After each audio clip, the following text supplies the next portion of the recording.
Hola a todos y bienvenidos a este segmento de podcast. Hoy nos adentramos a un terreno fascinante y crucial para la justicia, la argumentación persuasiva en el juicio oral peruano.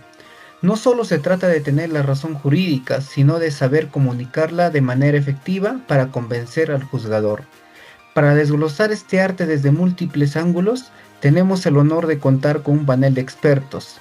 La abogada Keiko Laurente Sarabia, con una vasta experiencia en litigación oral. Gracias por acompañarnos, doctora. También nos acompaña el especialista en comunicación estratégica y oratoria, el señor Gabriel Vargas Guamán. Bienvenido. Y para entender la mente detrás de la persuasión, tenemos al psicólogo Jairo Estrella Ceballos, experto en psicología jurídica y del comportamiento. Un gusto de tenerte aquí, psicólogo. Gracias a todos por aceptar nuestra invitación. Un placer compartir este espacio. Igualmente. Muy agradecido por la invitación. Y gracias a ustedes por su participación. Ahora, para empezar este podcast, me gustaría preguntar, ¿la persuasión en el juicio oral, una visión general? Para empezar. Para comenzar, doctora Keiko, desde su experiencia como litigante, ¿por qué es tan vital la persuasión en el contexto del juicio oral peruano? Bueno, la persuasión es el motor del juicio oral. En nuestro sistema acusatorio, la convicción del juez o tribunal se construye sobre la base de la prueba, sí, pero también sobre cómo esa prueba y los argumentos se presentan. No basta con que el derecho nos asista, debemos lograr que el juzgador lo perciba y lo acepte como válido. Es la diferencia entre tener la razón y lograr que te la den. Y desde la perspectiva de la comunicación, señor Gabriel, ¿nos podría explicar cómo se traduce esa necesidad de persuasión en el lenguaje y la expresión? Bien, muy bien, sabemos que en la sala de audiencias es un escenario comunicacional, ¿no? Donde de muy alta presión, ¿no? Donde no solo se trata de qué decimos, sino de cómo lo decimos. Y sobre todo, la credibilidad del abogado se construye con su voz, postura, su contacto visual, ¿no? Y la que presentas de forma desorganizada, o con una comunicación no verbal que genere desconfianza. Él es el empaque del mensaje, lo que a menudo lo hace convincente. Muy interesante. Ahora, doctor Jairo, ¿qué nos dice la psicología sobre cómo los seres humanos son persuadidos, especialmente en un contexto tan estructurado como un juicio? Bueno, la persuasión desde la psicología, desde el punto de vista de la psicología, implica actitudes, ¿no? Creencias y comportamientos del oyente. Digamos, en el caso de un juez, intervienen múltiples factores, ¿no? Por así decirlo, no solo la lógica, sino también la credibilidad del orador y la capacidad de apelar emociones o valores, ¿no? Bueno, la coherencia narrativa, por ejemplo, también es clave para reducir la disonancia cognitiva del juzgador. Ahora pasamos a los elementos claves de una argumentación persuasiva eficaz.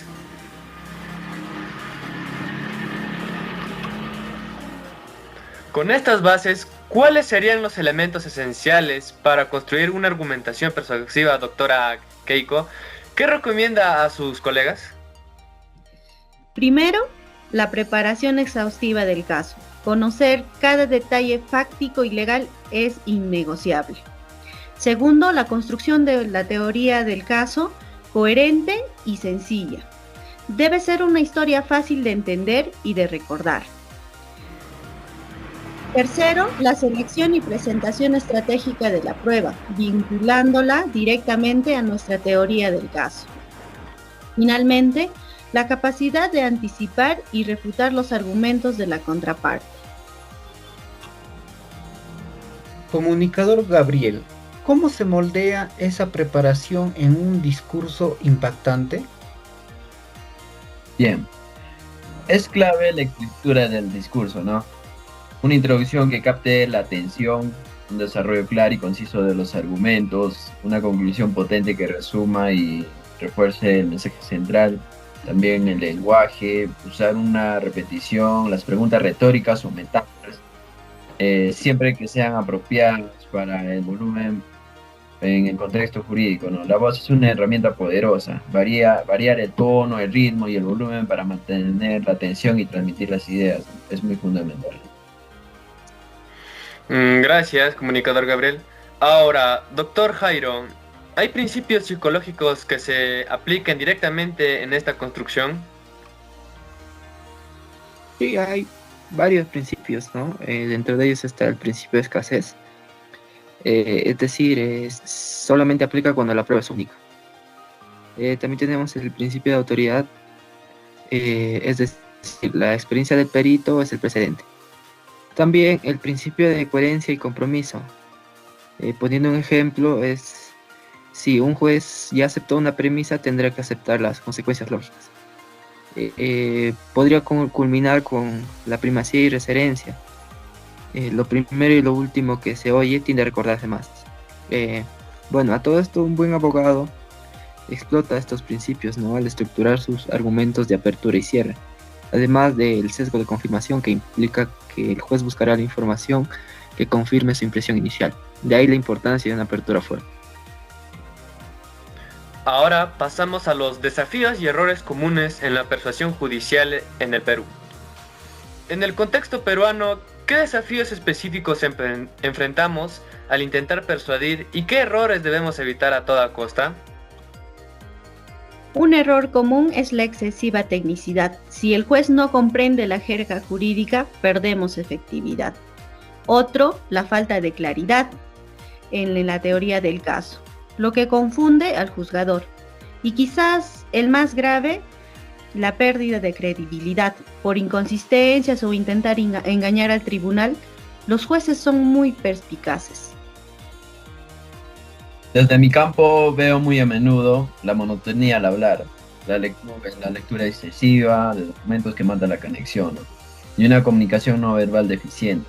Cruzar los brazos, evitar contacto visual, mostrar nerviosismo excesivo, también no adaptar al lenguaje del auditorio. El juez no es un colega ni un familiar, ¿no? La falta de estas pausas estratégicas de dar tiempo para procesar la información también es un error común.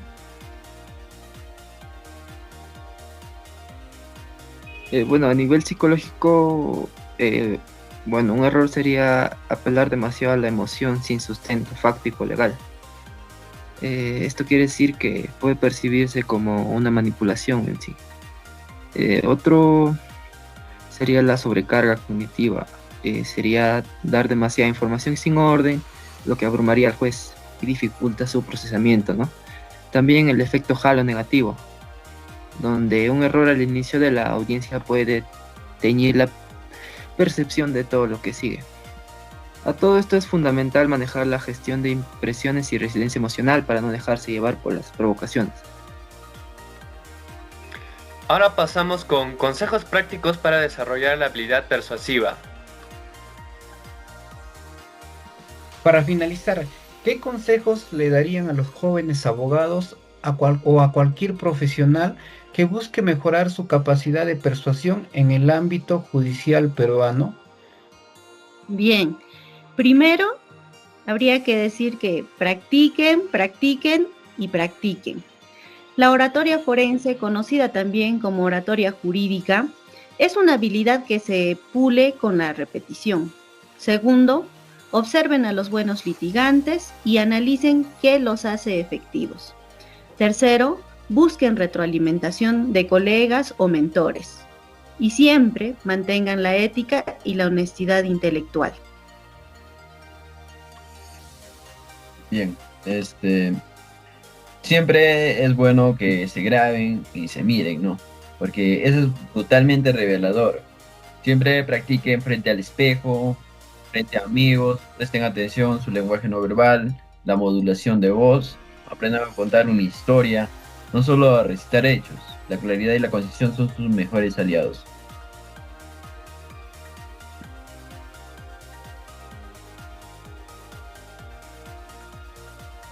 Mi recomendación sería que entiendan que la persuasión es un proceso multifactorial. Esto quiere decir que se debería estudiar desde diferentes ángulos. Primero, desarrollar la inteligencia emocional para manejar la presión.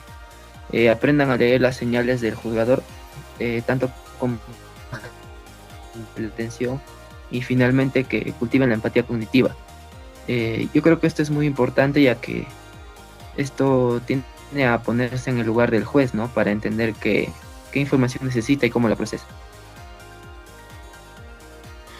Qué conversación tan enriquecedora. Muchísimas gracias por esta clase magistral sobre la argumentación persuasiva. Sus perspectivas nos dan una visión mucho más completa de lo que significa convencer en la sala de audiencias. Muchas gracias por su presencia a todos ustedes. Gracias por la invitación. Un placer haber estado aquí. Sí, gracias por la invitación. Y a ustedes, nuestros queridos oyentes, gracias por acompañarnos en este segmento de podcast. Esperamos que este episodio les haya brindado herramientas valiosas para entender y aplicar el arte de la persuasión.